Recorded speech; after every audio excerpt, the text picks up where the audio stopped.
When we launched Web Squared, one of our key goals was to support small Black and brown businesses in marketing and growing their ventures.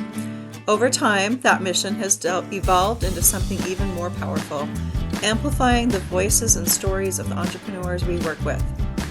The Web Remedy podcast shares these journeys, from how they got started to where they are now, what drives them, and the wisdom they've gained along the way. Today's guest is Chef Shauna of Tasting Queens Market, a chef-crafted marketplace that offers a curated range of globally inspired products. Her culinary philosophy is rooted in exploring bold flavors and embracing a global, eco-conscious approach. Influenced by the vibrant diversity of Queens, New York, and her Caribbean heritage, Chef Shauna brings a unique perspective to the food world. We are excited for you to hear her story. Please enjoy the conversation.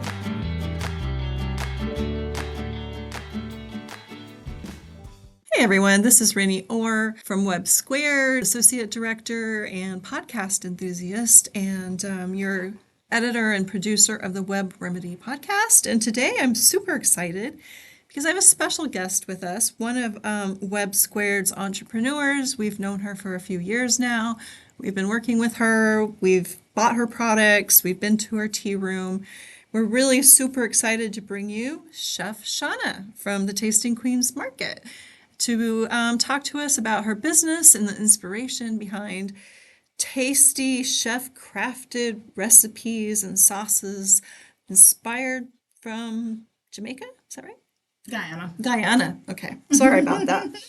Anyway, Chef Shauna, welcome. Thank you very much. Thank you for having me today. You're welcome.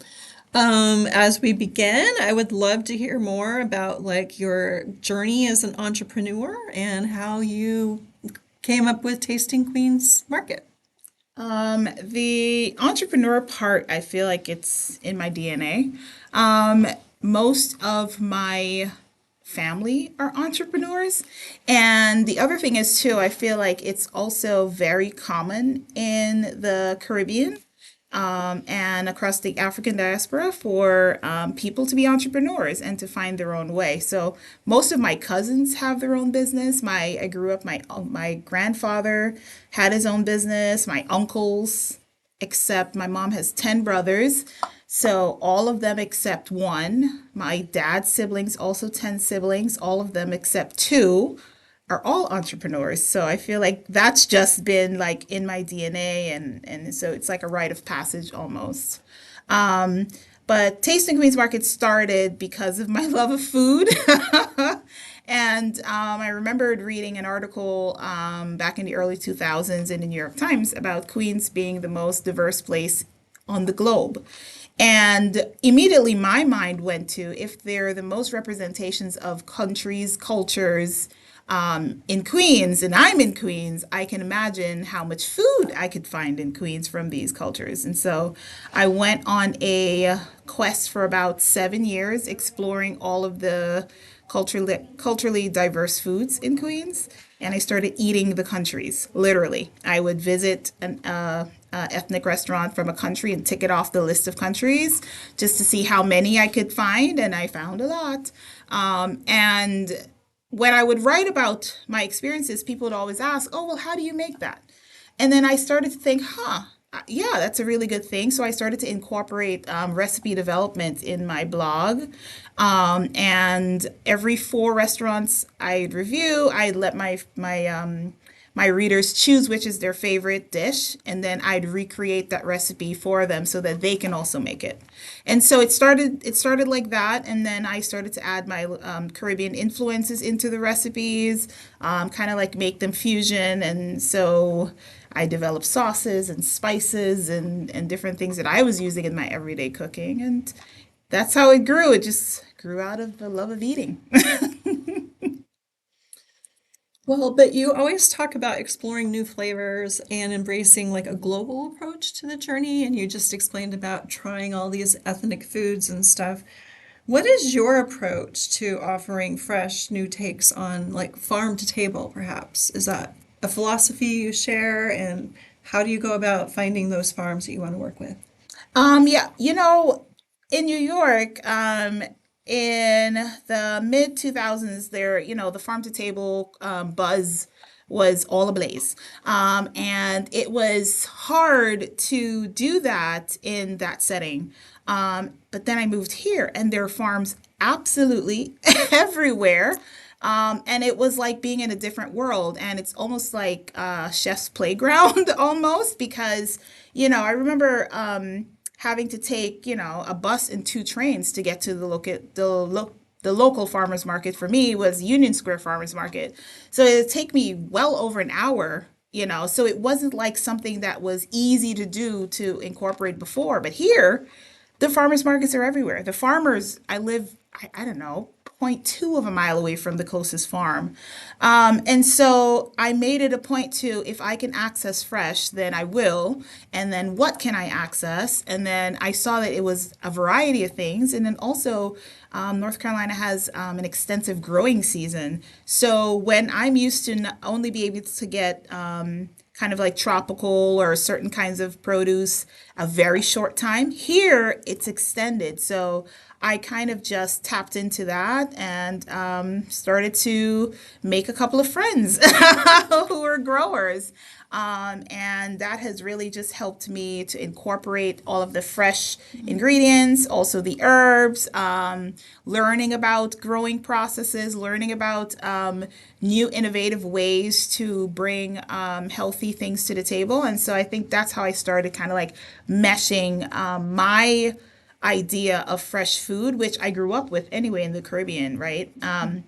We are a culture of kind of like almost daily market shopping. My mom would go to the market, or mom or my dad, almost daily for veggies and meats to cook for lunch and dinner. So pulling a pack of frozen meat out of the freezer was never like a thing.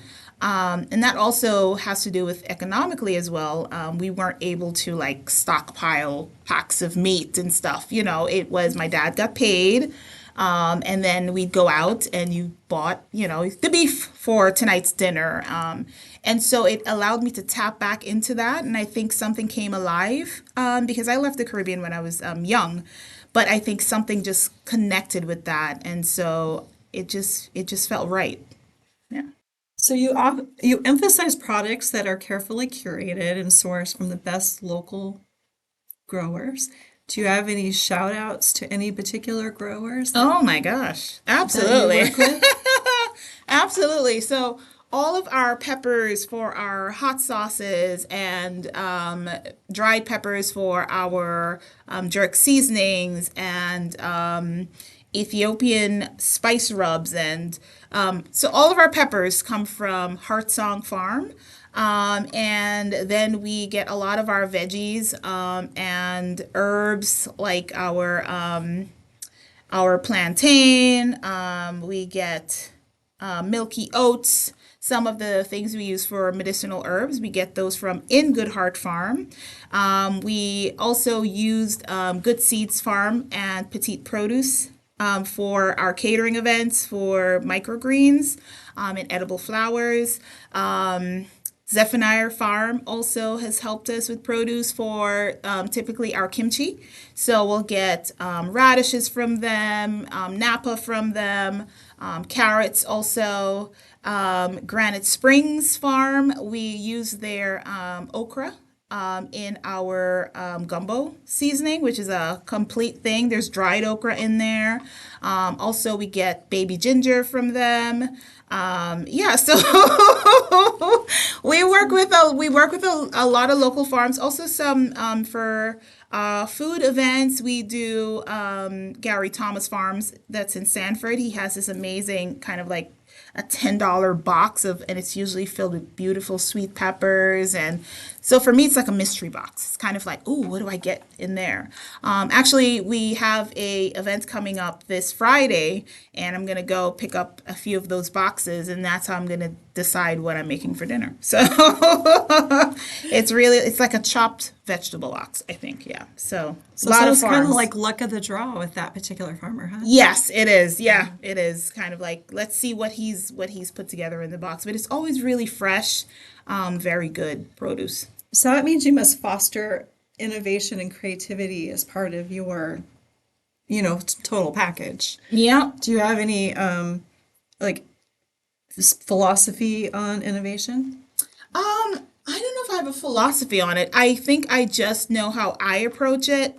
And for me, innovation is part of my creative process. It's part of what's fresh and what's new for me, and what's fresh and what's new for people. So I kind of like look at trends. I do look at the trends to see, what are people eating? What times are people eating? What cultures are people eating from? And then I can decide, okay, do I want to be part of what's happening in the world in terms of food?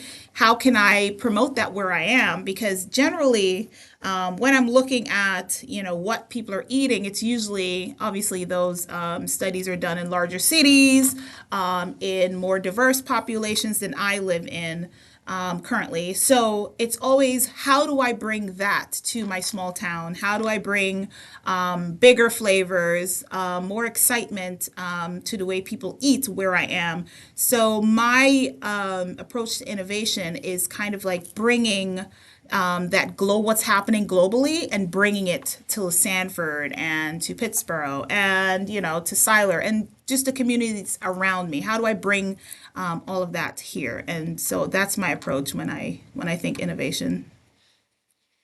What about balancing your personal life with the business? How much of your business is your life?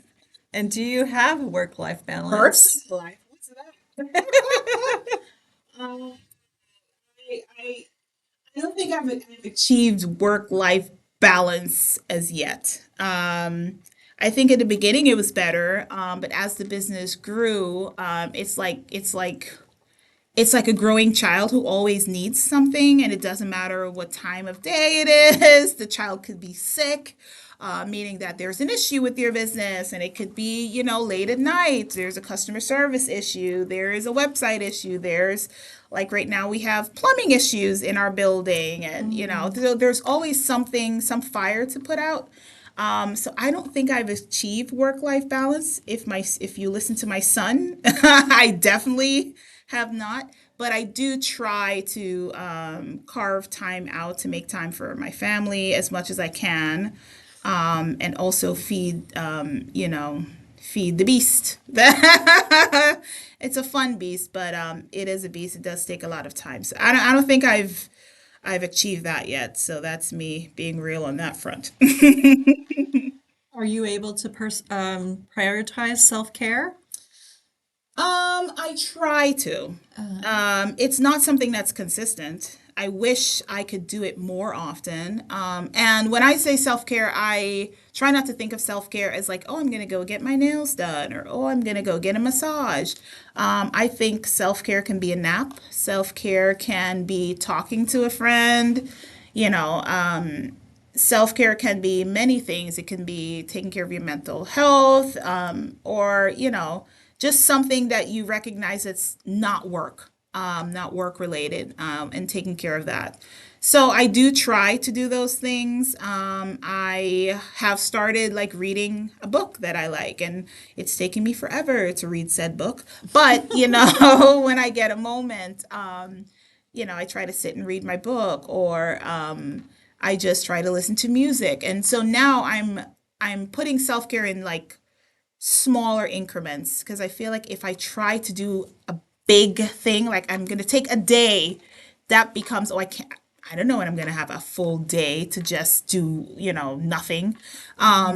So I've tried to break that down into, now sometimes self-care is an hour. Sometimes self-care is listening to, my favorite music on the way to something. So maybe half an hour, and that's my self-care, because I don't have my kid in the car, and so I can blast the music as loud as I want. So self-care can be that. It doesn't. I'm realizing that it doesn't have to look like what it looks like for other people. For some people, it might be a massage. But for me, sometimes it can just be sitting with myself and giving myself silence, which is something hard to come by when you're juggling multiple parts of your business. And I'm a mom, and my son is 6, and he talks a lot. So, so sometimes self care can just be a quiet moment. Yeah. But also a work in progress. Yeah. So I imagine that building a unique brand for yourself has some challenges to it. Maybe some setbacks, maybe some, difficulties.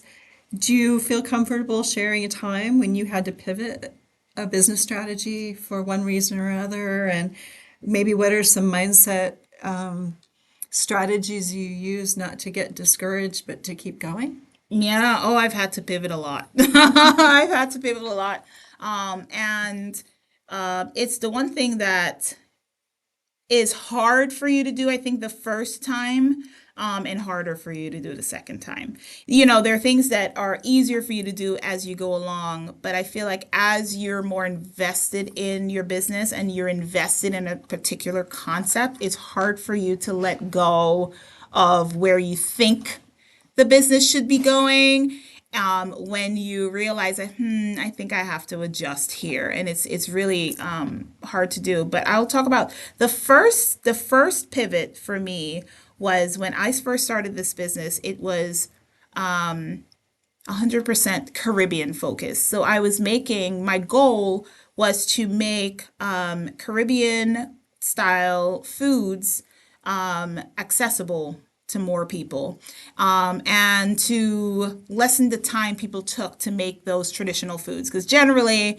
I would say, like, for example, like, we make, I have a cornmeal porridge mix, right? And so technically, you have to, that takes, there are processes, steps. You have to boil the water, and there are all the things you have to prepare in order to make the cornmeal.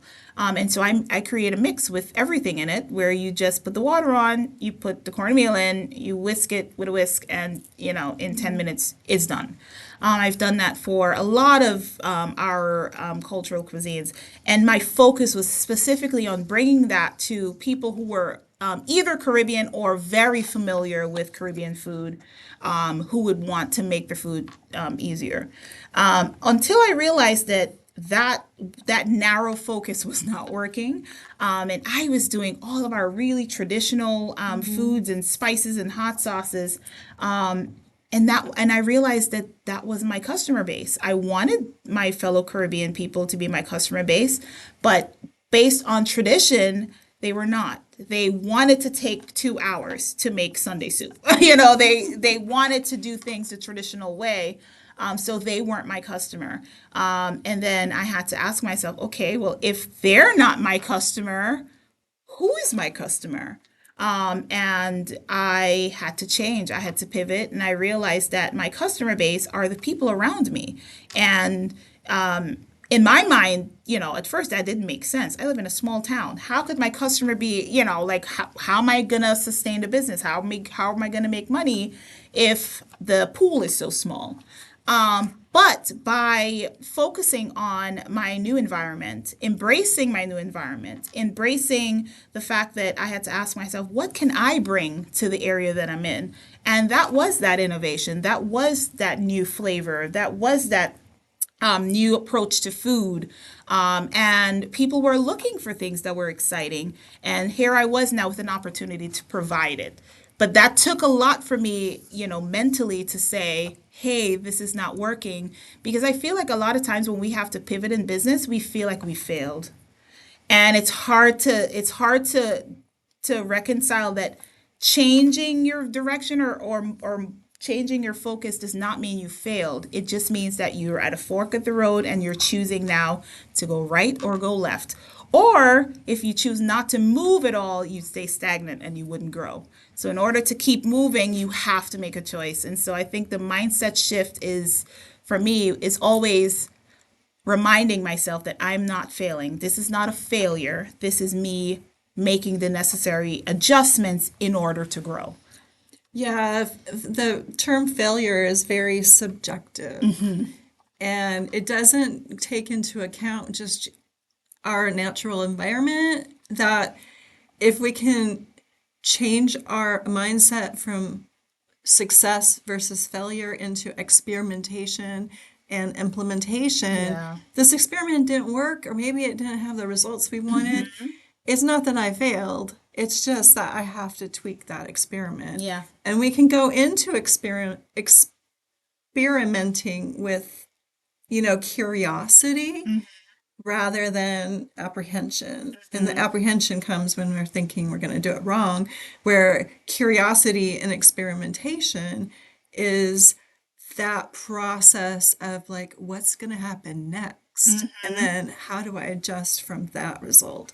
Yeah. And so I don't like to, I like to try to get people to change their mindset around the word failure. And I Yeah. think you explained that really well. Yeah. So thank you. Thanks. So tell me a little bit about where you're at currently in your business and maybe what long-term vision you have.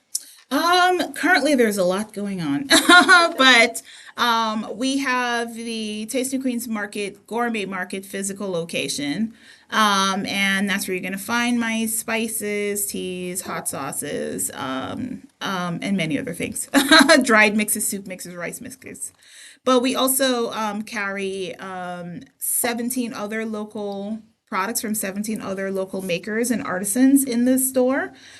We also have the Sanford Tea Room where we offer the Taste the Nations tea services. So it's 5 different tea services that you can book. You can do British, Moroccan, Indian, Chinese, or Caribbean. And then we just launched the TQM Caribbean Bakery. So that's the real baby of my 3 children. So it requires the most attention. And I am currently the sole baker there right now. So, in addition to making products and booking tea services, I am now a baker full time. So, that's where we are. And I mean, it's totally exciting. It's exciting to see it grow. It's exciting every time someone comes in and tries a pastry that they love. It's exciting when someone books a tea service and, they bring their friends and they're like, oh my gosh, this was such an amazing experience. I can't wait to tell my friends. Or someone, for example, someone can't live without a spice. And as soon as they're out, they came out, chef, you know what I'm here for. And I love that about my customers because, now they're used to this big flavor. And so it's always amazing when they're like, I'm coming in for this, or chef, are you there? And do you have this? And so that's really where we are. And the goal is to this fall, we are hoping to have our medicinal herbal garden fully functioning and operational. We're doing that now. We have a GoFundMe to help do that. We have some farmers that have signed on to help us do that. People are donating their time and their heavy equipment, tractors and all that to get us where we need to go. How big will the community farm be? The community farm, we're starting out with 400 square feet. I have half an acre of space available to me, but we're going to start off with 400 square feet and then try to extend it by at least 200 square feet by next spring.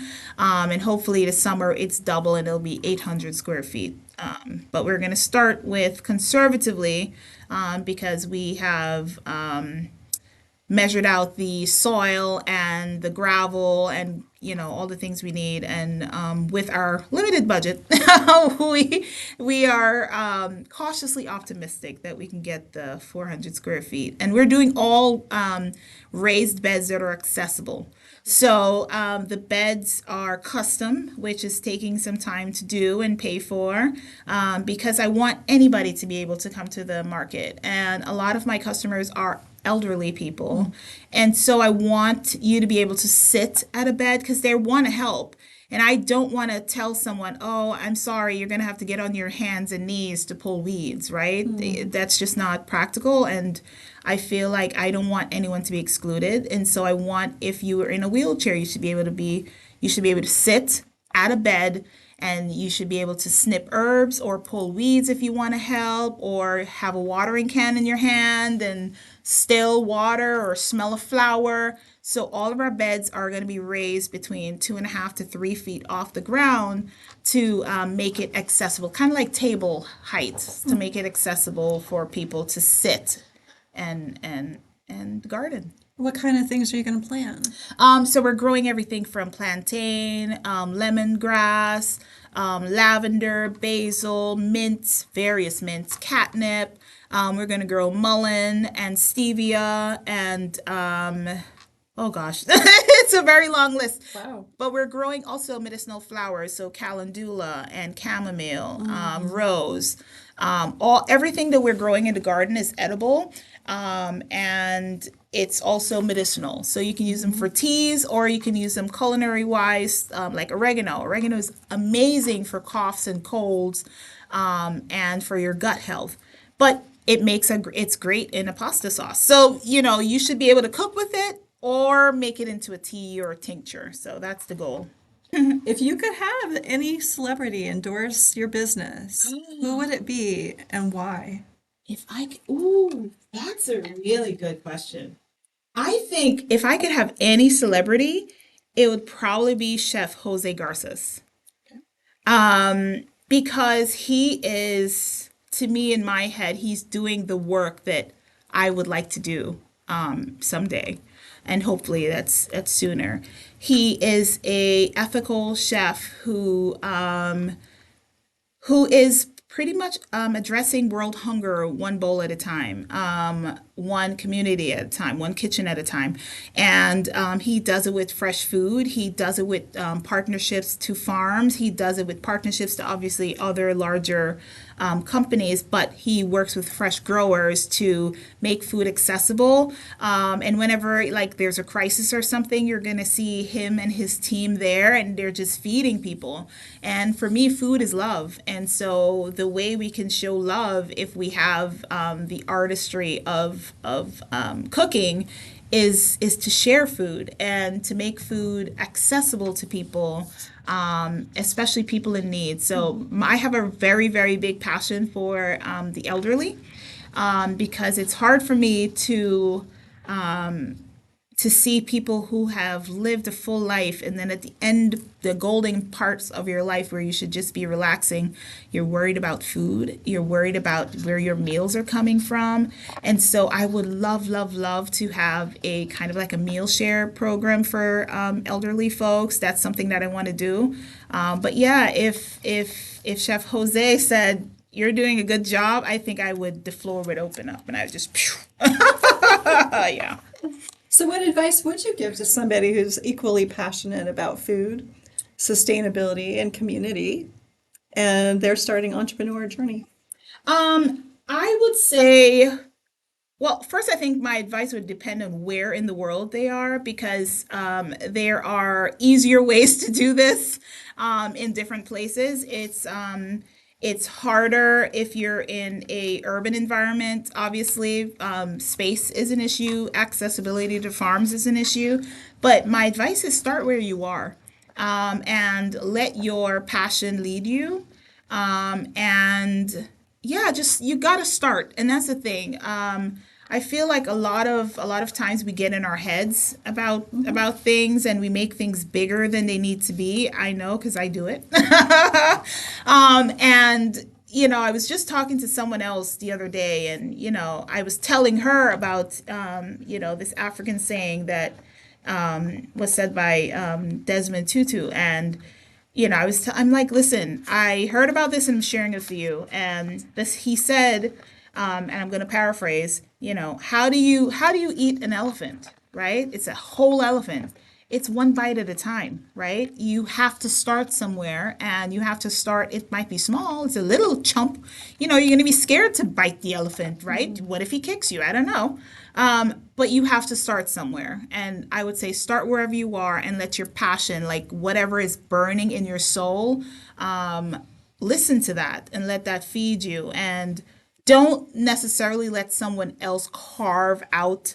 Like you can have a business consultant, you can have a coach, you can have all of those people to guide you, but the path has to be yours. Like you have to decide what you want to do, what's the direction, and that only comes from that little boiling feeling or bubbling or little whatever it is for you, a small voice, a burning in your heart. I really want to do this.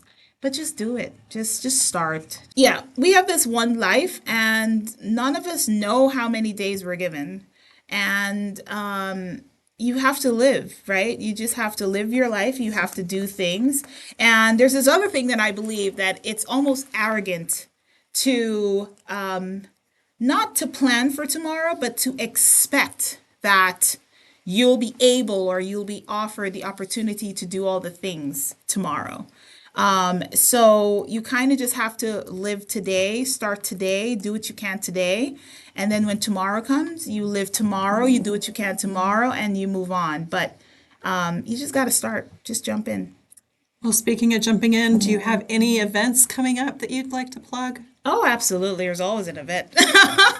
So now every second Friday, we're doing bingo night again because I'm trying to get my community out, some of our more mature folks, giving them something to do. And I love bingo. So we're doing that. This Friday, we have spoken word night, Friday, June 27th at 7 p.m. And it's our poetry. It's a cultural artist night, which we do once a month, which is free dinner for everyone. And we encourage our community to come out to experience some cultural entertainment. Sometimes we have jazz pianists, contemporary pianists, drummers, singers. But this week we've had two of those. So this week we're dedicating it to spoken word and poetry. So we have that coming up. We also have a farm to table dinner coming up with Magnolia Cottage Venue of Belridge Farms. I can't wait for that. We are using meats from Cathis Farms, and they are in Lillington. And then we also have our Midsummer Nights tea party, also at Magnolia House of Belridge Farm. So that's coming up in July. So yeah, we're always doing. So I guess the most important question of the day is where do people find you? Oh, you can find me on all the things. I'm now on most of the socials, right? We're at Tasting Queens Market on Twitter. Sorry, it's no longer Twitter. X at Tasting Queens on X. We are at Tasting Queens Market on Instagram and Facebook and TikTok. We're also Tasting Queens Market on YouTube, youtube.com/Tasting Queens Market. We're there. And tastingqueensmarket.com is our website. And that's where you're going to find our products. Also, our homepage has upcoming events. And if you subscribe to the homepage once a month, I send out our what's happening, our event schedule. And so you can follow along and come hang out with us and get part of the fun. And where is your shop and tea room located? So we are at 1218 Hawkins, Sanford, North Carolina. We are downtown Sanford, just outside of historic downtown. But yeah, we're centrally located. One big white building. Can't miss us on Hawkins. Fantastic. Is there anything else you'd like to say to our audience before you go? I would just like to say, eat the world, eat excitingly. I know, sometimes you love what you love, but take a chance on food. And I invite people to get to know each other by learning about their food culture. I feel like you can learn the most about people, about their culture from their food and music. And so if you have an opportunity to try something different from a neighbor or a friend, try it. And you might learn something about that person that they couldn't share in words, but they share it on a plate. So yeah, eat the world. Eat the world. What a wonderful way to end the conversation. Thank you, Chef Shauna, for this wonderful conversation. I'm really excited to have you here. Thank you for having me. It was a pleasure. And that's a wrap for today's episode of the Web Remedy Podcast. We hope you enjoyed diving into the vibrant world of Chef Shauna and the Tasting Queens Market as much as we did. From the bustling markets of Queens to the community gardens of Sanford, her journey reminds us that food is more than just sustenance. It's a bridge between cultures, a vehicle of innovation, and a powerful way to give back. If today's conversation inspired you to try a new flavor, support a local grower, or simply take moments of self-care, then our job here is done. Remember, whether you're an inspiring entrepreneur or just someone who loves a good meal, the best way to start is just to jump in one bite at a time. Don't forget to check out Tasting Queen Market's upcoming events, from bingo nights to farm-to-table dinners, and please follow Chef Shauna on all the socials to stay in the loop. And if you're in Sanford, drop by the shop and say hello. You might just discover your new favorite spice, tea, or pastry. As always, I'm Rennie Orr, your host and editor, reminding you to eat the world, eat excitingly, and keep sharing these stories that nourish both body and soul. Thanks for listening, and we'll catch you the next time on the Web Remedy Podcast. Thank you for listening to the Web Remedy Podcast, a mindset-shifting project of Web Squared. Wealth Through Entrepreneurship for Black and Brown Businesses is a North Carolina nonprofit located in Chatham County. We offer incubator accelerator business services to Black and BIPOC entrepreneurs. Our podcast hosts are Stephanie Terry and Rennie Orr, the co-founders of Web Squared. We realize that building an ecosystem of support is critical to achieving our mission. Your donation to Web supports the podcast, Web's coaching services, and the promotion of the businesses and entrepreneurs we serve. To learn more about Web Squared, please visit our website at websquared.org.